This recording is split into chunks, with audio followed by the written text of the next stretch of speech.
D'accord.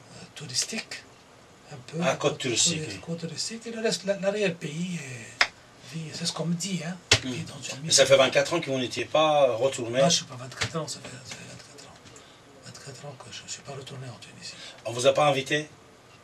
Pas encore. Ben Ali n'a pas essayé de vous inviter de retourner? Non, non, non, pas encore. Il ne cherche pas ça. Vous n'êtes pas un opposant quand même.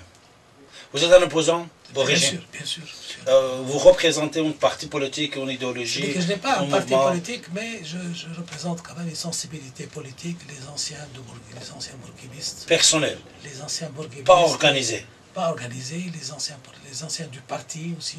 D'accord. La sensibilité un peu des militants, la sensibilité laïque, mais qui quand même qui considère que la Tunisie peut être un modèle et un contre-modèle. Mais on ne peut pas présenter un modèle uniquement de dictature, d'atteinte aux droits de l'homme, tout ça. Et surtout alors la corruption. La corruption qui a sévi depuis 23 ans, qui est en train de sévir. Ça existe, la corruption. Et surtout celle de sa famille, à lui. Sa famille, quand vous dites, c'est le tribut de Ben Ali ou sa famille, son frère ses frères et sœurs. Ils sont combien? Oh, ils sont plusieurs. Plus ceux de sa femme. L'entourage de sa femme. Ils sont des dizaines.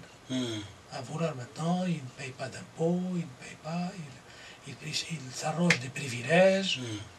Il y a pas mal de terrains qui sont en principe zones non édifiables, et qui sont déclassés pour qu'ils puissent les vendre à des prix faramineux. Ah bon? Oui, maintenant ils contrôlent les banques, ils contrôlent le transport, ils contrôlent les voitures, ils contrôlent tous les secteurs. Tous les secteurs, c'est à la main du président. Oui. De sa famille. De sa famille. De sa famille. C'est dramatique. Parmi les ministres aussi, il y a des gens de sa famille? Il y en avait, mais je ne sais pas maintenant, le gouvernement actuel, je n'ai pas suivi, mais il y en avait toujours eu des gens de sa famille. Combien de ministres vous avez? Une trentaine, je pense. Une trentaine avec un premier ministre. C'est ça. Mais qui, lui, le premier, s'occupe essentiellement des problèmes économiques, financiers. Il ne s'occupe pas de politique. Il n'a aucune influence sur les affaires étrangères, ni sur la défense, ni sur l'intérieur. Ça, c'est le domaine réservé de Ben Ali. Et il a de bonnes relations avec le monde entier. C'est-à-dire qu'il n'y a pas un pays qui est actuellement contre Zeinul Abidine Ben Ali ou la Tunisie. La Tunisie, d'abord, la voie a été tracée par Bourguiba. Oui.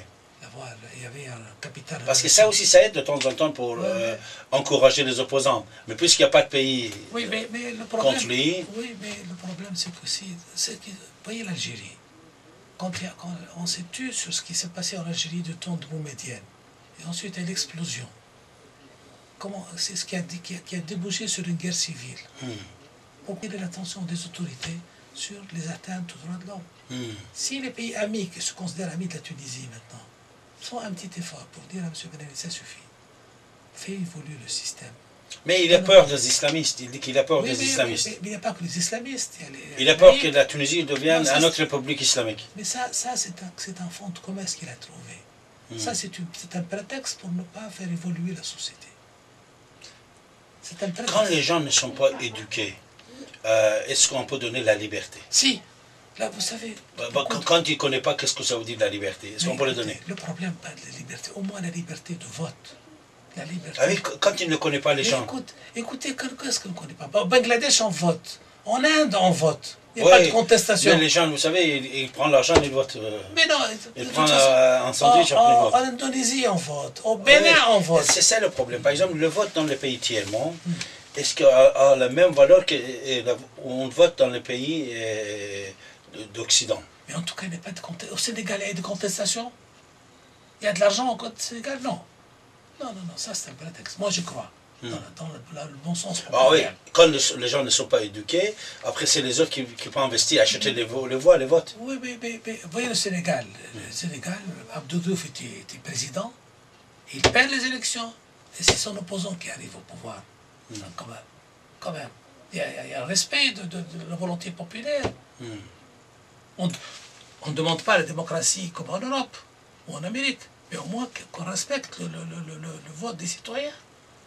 Ça fait quand même 50 ans que le pays est indépendant. Jusqu'à maintenant, il n'arrive pas à faire de telle sorte qu'ils puissent voter, qu'ils connaissent M. Intel ou M. Y. Ça fait 50 ans. Bien sûr. Non, non. Il faut qu'on commence. Non, c'est pas normal. Et c'est pas. Et les gens, vous savez, moi j'ai exercé des gouverneurs. Les gens qui ne sont pas éduqués, tout ça, ils sont très malins et se rusés. Ils savent comment voter. Ils connaissent les gens. Vous étiez gouverneur via des élections ou désignations? Non, en Tunisie, les gouverneurs ne sont pas élus. Ah, c'est désigné. Ils sont désignés. Ce sont des administratifs. Ministère de l'Intérieur? C'est ça, ils sont désignés par le chef d'État. Chef d'État. On est avec M. Ahmed Bennour, une grande personnalité tunisienne. M. Bennour, j'étais ravi de vous recevoir. J'espère que vous allez renouveler votre visite dans notre studio. Avec plaisir. Ici et maintenant. Merci de m'avoir donné l'occasion de parler de la Tunisie. Ahlan salam. Merci de m'avoir donné l'occasion de parler d'évoquer les problèmes de la Tunisie actuelle. Ahlan salam. Et je suis à votre disposition. Merci. Et vous êtes toujours le bienvenu. Avec plaisir. Quand vous avez des choses à dire, donnez-moi un coup de fil, vous avez la parole. Merci beaucoup. Cette émission va être rediffusée sur 95 de FM Radio ici maintenant. Également, ça va rester éternellement sur l'Internet. C'est-à-dire, pour retrouver cette émission sur l'Internet, il suffit de taper David Abbassi, Ahmed Bennour, la Tunisie. Et vous allez le retrouver sur le net aussi, pour toujours. Merci à toutes, merci à tous. À très bientôt. M. Bennour, merci beaucoup. On était ravis de vous recevoir. Merci, moi aussi. 95 FM.